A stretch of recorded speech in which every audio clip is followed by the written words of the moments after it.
Welcome to Fox Valley Today. I'm your host, Anne Vickery. Thank you very much for joining us. My guest today from the Kendall County Board is Matt Prochaska.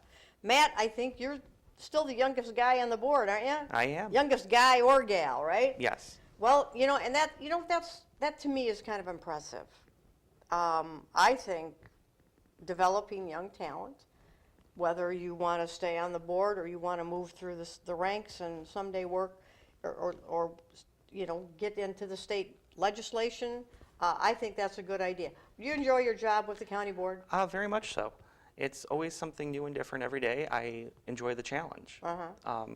And I enjoy working with all the different personalities that it requires me to work with. Right. I think that's a good way to look at it. Now, how long have you been on the board? Just over 5 years now. Okay.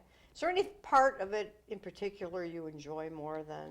I really do enjoy working with the office and department heads, particularly through one of the committees I chair, the Law, Justice, and Legislation Committee. Okay. Tell us a little bit about that committee and who's involved in it. The Law, Justice, and Legislation Committee happened about 2 years ago as a merger of the Public Safety Committee and the Judicial Legislative Committee. The Chief Judge, the Circuit Clerk, the Public Defender, the State's Attorney, Court Services, the Jury Commissioner, the Sheriff, the Coroner. That's a large group of department heads and elected officials. It's a very large group, and the reason we merged the committees was because there's a lot of crossover and synergy between the two former committees. Yeah, obviously, yeah. And the Sheriff's Office, which used to report to Public Safety, works very closely with the Chief Judge, who reported to Judicial. And so there was a lot of overlap, and a lot of times we were hearing the exact same report twice. Right. And so we merged the committee together.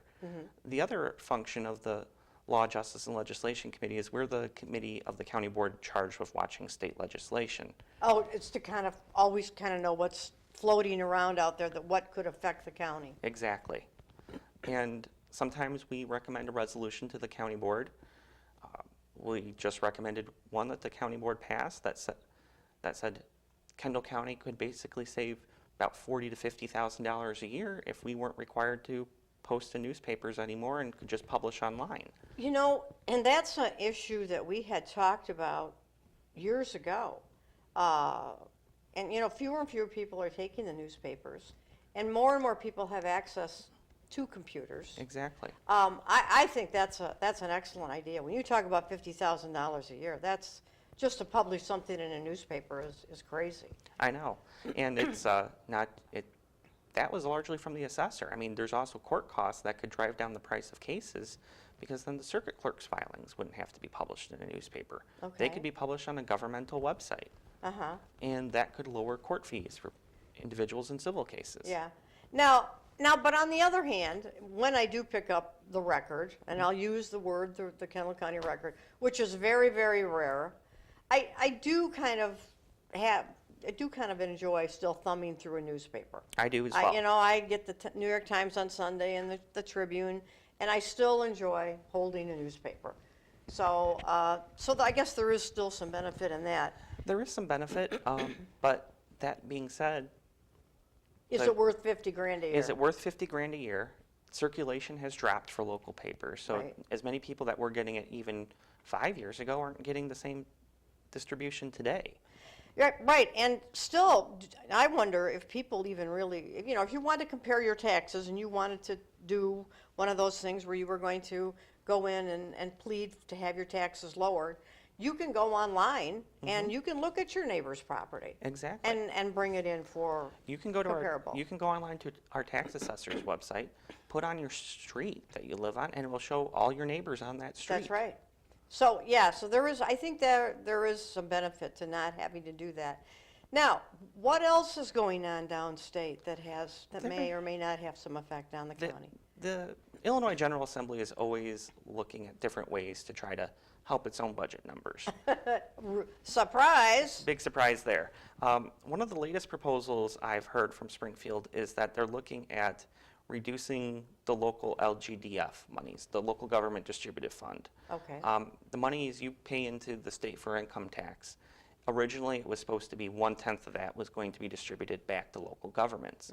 Now I believe it's at about 1/7 of that is. They just keep shrinking it down, They yeah. keep shrinking it down. And currently one of the proposals out there is to take the local municipalities and the county share of the LGDF and shift some of that to school districts, which is, I would say, an improvement over what the state has been doing, taking some off the top and keeping it for themselves. Right. But in the same token, what the state legislation is also looking at is taking the part that they pay into the teachers' retirement system and shifting that all back to the county taxpayer. exactly. And for us being a property tax extension limitation county or a PTEL county, Right. our local governments can't increase taxes all the time. Though it may seem like it, Yeah. we can only take up to the CPI or 5%, whichever is less. Right. And so the CPI for years has been hovering around 1%. And so a lot of units have taken that. But if Right. they shift all the pension costs back to the school districts, that's going to be a real funding challenge for But, them. you know, I think that too, Matt, and just this is my own thinking. I think that all links into the fact that they want some of these smaller districts to consolidate. Absolutely. You know what, when you look at, and I'm just thinking of the smaller school districts, Newark, Lisbon, Nettle Creek, Yes. Wedren, Rutland. I mean, when you think about in this area of small school districts, their cost to educate students is way lower because they have a much smaller overhead. Their teachers don't make near as much. But also, it's still money that can all be put back into another pool. Exactly. I really think they've been trying to get these smaller districts to consolidate for a long And time. consolidation is going to be a word we're going to be hearing a lot more from Springfield, particularly in terms of they're going to try to get us to consolidate road districts or townships more. There was a bill that didn't go anywhere last General Assembly to make it easier for fire protection districts to consolidate. There actually is a new law, relatively new law in the books that allows for multi-county health departments or multi-county state's attorneys. So there's different options that the state's trying to give people the option. Not many of the communities take the option, however. Right, and that might be a good option for some of those counties in southern Illinois, central Illinois, where their populations are 10 or 12,000 people, and they have to pay a state's attorney $100,000 a year. Because their salary is set from Springfield. Right, and I know at least 3 salaries that are set in Springfield. That would be the superintendent of highways, the state's attorney, and the public defender. Correct. Are those the only 3? Yes, those are the only 3 that come directly out of the county general fund. Right, and those are the ones that the state says this is what you're going to pay them. Correct. That's, and to me, in a way, that was always, sometimes I thought there was at least one of them that was overpaid. But I always thought Fran, who was our superintendent of highways, always honestly earned his money, that was for sure. Well, Fran, for the superintendent of highways position, the state sets it, but they give us a range that we can go into. Right. And so Fran has never been at the top of the range. He's always kind of been in the middle of the Yeah, range. and Fran has never been one of those guys that said, I want more. Just give me this and I'm happy with it. Yeah. There's so much, and you are a board member with the United Council Counties of Illinois, right? Yes. And that's kind of a very important organization when it comes to the counties all coming together for the state. It is. The UCCI is a great organization where it gives the county board members a lot of good tools, such as education programs. They have a leadership academy, which they put on in partnership with the University of Illinois, which myself, Member Greider, Member Kulik, and at the time, Member Sesich all went through that program. Right. And I was one of the first graduates from that organization. And it's even better because the United Counties, or the United Council of Counties, pays for all the costs. Right. Everything comes from that association. So when we attend a meeting, or my colleagues and I attend a meeting, they cut us a check back to defray the cost of us going to the meetings. Yeah, and that was a tremendously interesting course in government, It in was. leadership, in history. I mean, there was so much to it. It was, and it also serves as a way to talk with colleagues from other counties that I would never have an opportunity to meet otherwise. See what's going on there and see if they have a solution to an issue that we're facing. Right. No sense reinventing the wheel if another county's pulled it off successfully. Right, and there is some truth to that old saying, there's nothing new under the sun. It's just a new way of presenting it. Exactly. Right. And it also serves as another way for us to be involved legislatively with Springfield. We actually the association just contracted out, and we brought on a new staff member who's going to assist member counties in terms of lobbying the state legislature. So our dues that we pay to UCCI now will not only cover member county board education, but it'll now also cover lobbying, which is a huge benefit to Right. the county. And the executive board, which I am on, we decided to be voted to because we're in a very good financial strait right now, Right. to refund the membership dues. Yeah, and that was kind of always in years that they always did kind of give back. And you know what? Maybe it's not hundreds of thousands of dollars, but you know what? A couple of $1,000s helps. It does. And it's all meant to defray the cost of people from attending. That's right. Because Kendall County to Springfield, that's about 175, 180 miles. It is. Especially from the northern end. And there is some cost to send us down there. Right. And so anything that we can recoup back from the association is beneficial. That's right. Yeah, it used to be they gave $125 to attend, which really covered your, the cost of you driving back and forth, and then a little bit towards the per diem of going. Yeah. So yeah, that was a good deal. Now, you also serve on other committees, and I think you said finance, Yes. animal control. Yes. What else? Administration, human resources, health and environment, and one of my board assignments is I'm on the Kendall County Housing Authority as well. Okay, yeah, well, that's a whole nother job in itself. Now, tell me a little bit about animal control.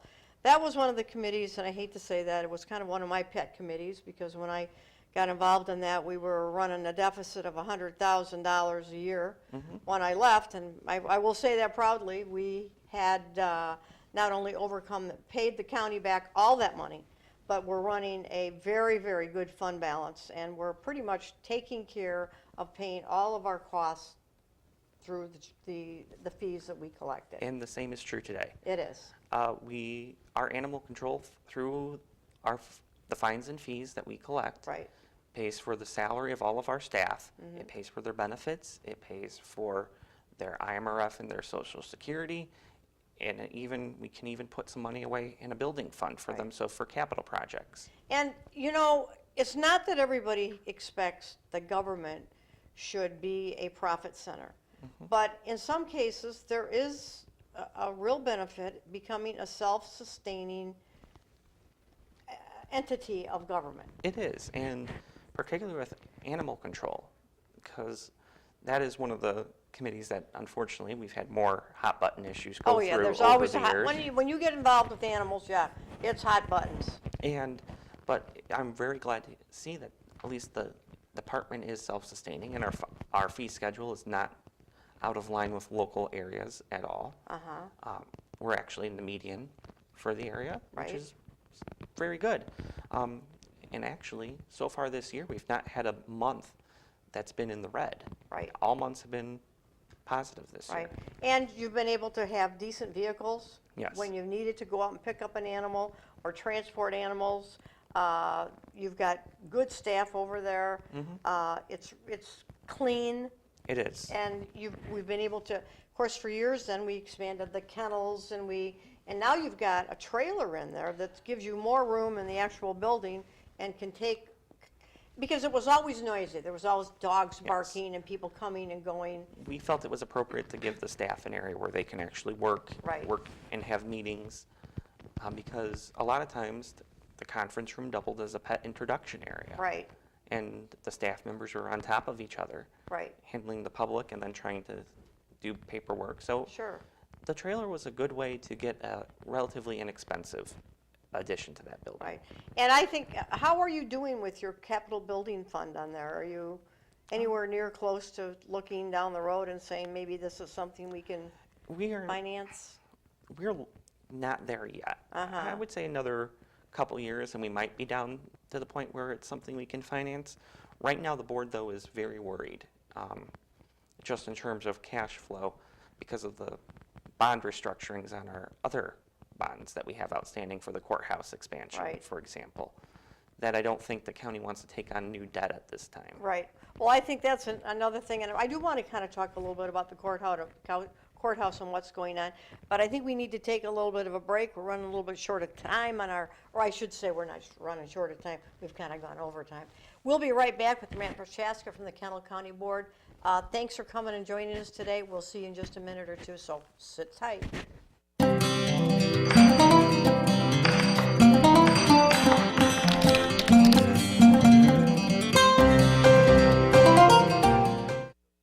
So, I just moved in with this family, and it's embarrassing. The little one, he likes to go outside and crawl around in the giant litter box. I don't know what he's doing. I mean, I was born and I knew how to use the litter box. Look at that! That's disgusting! Oh, poop already! You're making me nervous. Oh, okay, I can't look at this anymore. I really hope he grows out of this, for his sake.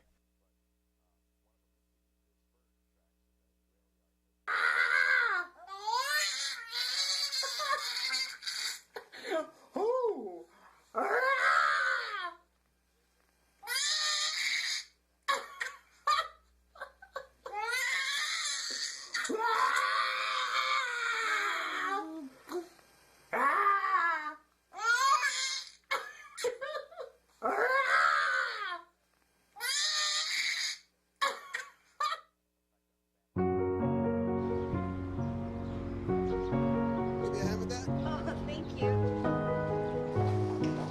Did you see anyone's broccoli? Thanks for helping us. No problem. You strawberry? You're welcome. We'd do anything for kids. Yet 1 in 6 children in the U.S. struggle with hunger. Help end childhood hunger near you. Learn how at feedingamerica.org. Your son wants to get a cat, I'll really take care of it. but you're allergic. Do you A, prepare yourself,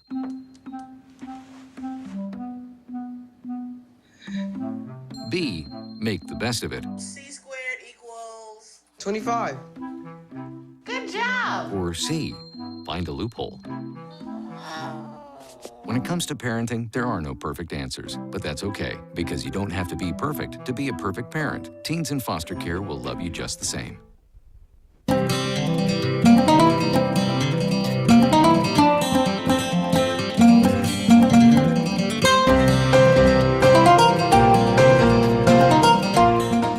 Welcome back to Fox Valley Today. I'm Anne Vickery, joined today, and thank you for coming over, Matt Prochaska Thank you from for the having me. Kendall County Board, one of the, absolutely the youngest member. I think you were the youngest member to ever get on the county board, weren't you? I believe so.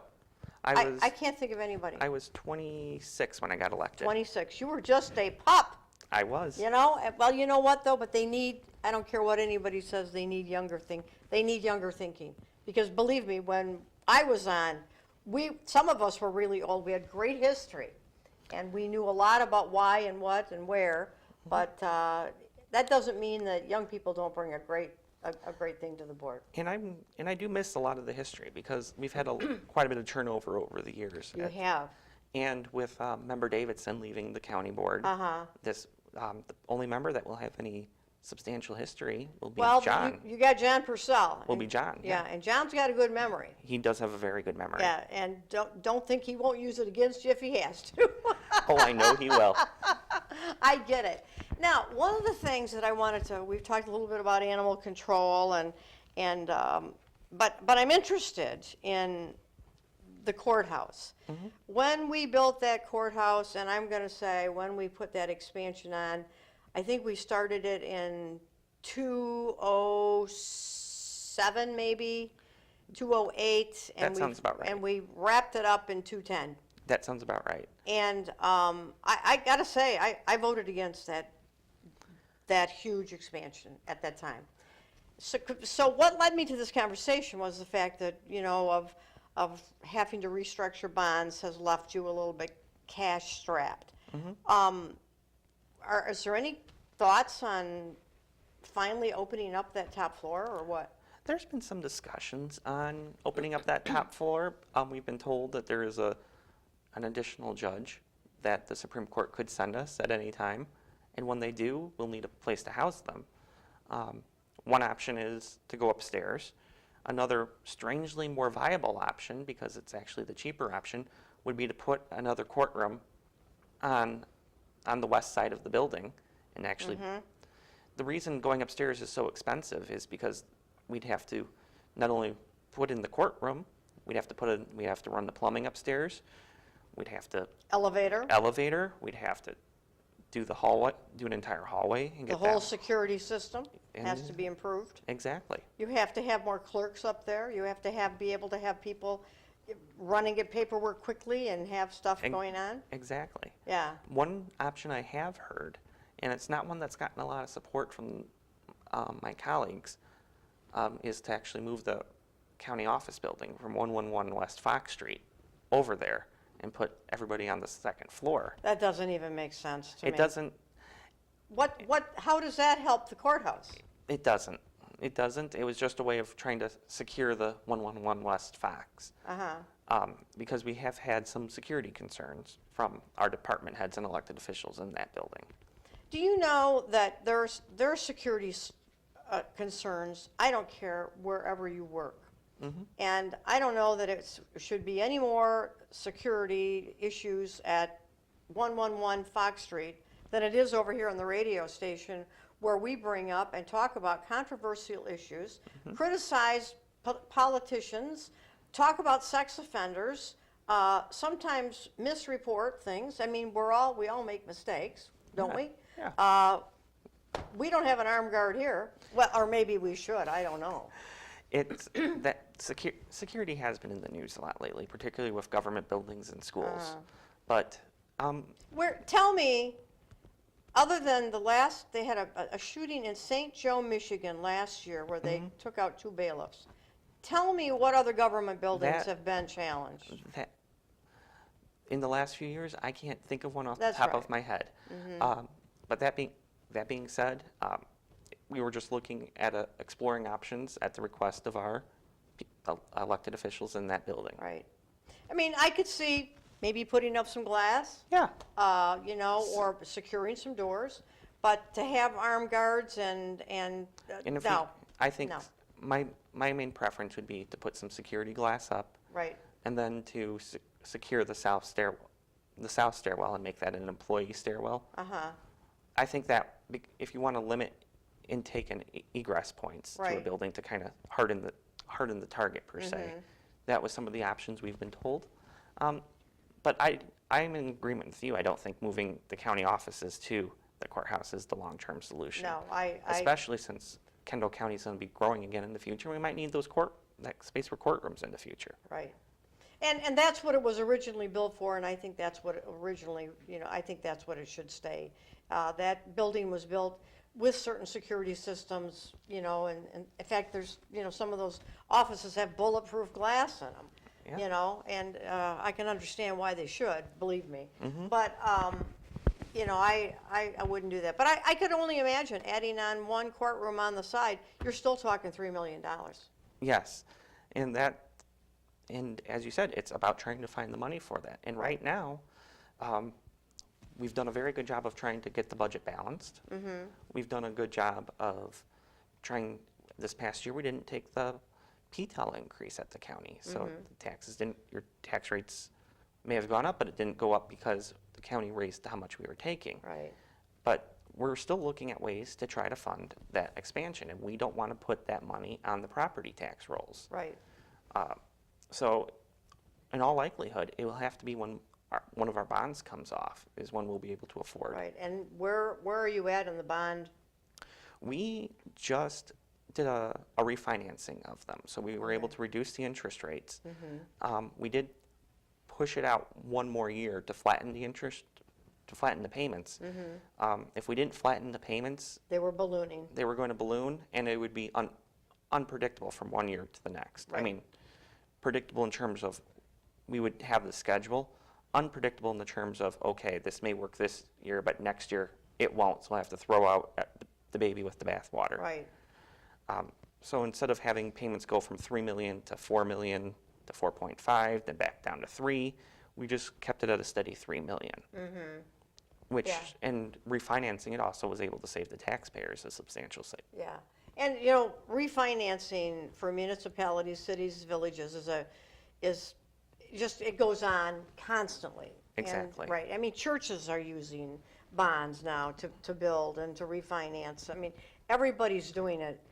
I don't know if it's always a good idea to just keep stretching things out, but sometimes you have to do it. And there was an option on the table to push things out even further. I was absolutely against that, just because Right. it would have, the savings would have been minimal Right. to non-existent. But, and I didn't want to cost the taxpayers additional funding. much more money, Because yeah. we would have been paying the interest on the principal. Now, you talked a little bit about things improving and growth. Are you talking about businesses coming in, homes being built? Homes being built largely right now, and unfortunately, it's been my observation, the whole rooftops drive commercial, that seems to have been what municipalities have been using for years, but Right. as we've seen more and more, commercial, especially retail stores, They're suffering. they're suffering. That's right. Just a little experience. I was out shopping the other day. I went into a store. I needed some things for spring. I probably spent $500. I came home, looked on my phone, and there was a flash sale that I missed looking at earlier. If I would have bought it all online, I could have saved 30%. So guess what I did? You returned it. I haven't returned it yet, but I got on the flash sale. I bought everything online, saved 30%, and everything I bought at that store is going to go back. And And- that's what's happening everywhere. And unfortunately, story from my side is I was in a store, actually went to one of the local stores looking for an item. I'm sorry, we only carry that particular item you're looking for online. Yep. And so that when you order something online, the state may be getting its share of the sales tax. The local governments are not. Right. So when I mean things are improving, I mean we're getting rooftops, which is good. Real commercial and retail, Not so much. not so much. And the big thing that I'm worried about personally is when Caterpillar finally closes in this community. That just continues to be, it's one of these things, it's like the long goodbye, isn't it? It's like you've known it for 2 years, it keeps coming, you know it's coming. And one of the things that we've talked about is there's always been so much pride from the people of Kendall County. If you're traveling down Route 80, 55, whatever, and you see one of those big end loaders on the back of a trailer and you're saying, you know what? That was made in Kendall County. Exactly. So, yeah, it's a real heartbreaker for me. It is, and particularly we're trying to find what to put in there. Yeah. And that's a huge site. 500 acres. Yeah. Yeah, you guys have your work cut out for you on that. Do you have any personal ideas or thoughts on it? I want to try to work with Montgomery and Oswego just to see if we can't find a project that could work for them. Right. I'm willing to consider just about any option right now because anything that goes in there will be jobs for local residents. And so Right. whether it be tax abatements or establishing a county economic development area, Right. would be willing to consider. And I just, very quickly, I see where Manuka's picked up another 600 jobs down there by expanding their Kellogg plant. They have. So that's going to help the school district, but that's not in Kendall County. No. So that hurts you guys. Okay, hurt all of us. Anyway, we're going to talk with Matt. We're going to go over to 107.1 WSPY Radio. From here, tune in. We've got a lot more to talk about. Thanks for joining us. Thank you, Matt. Thank you. See you next time.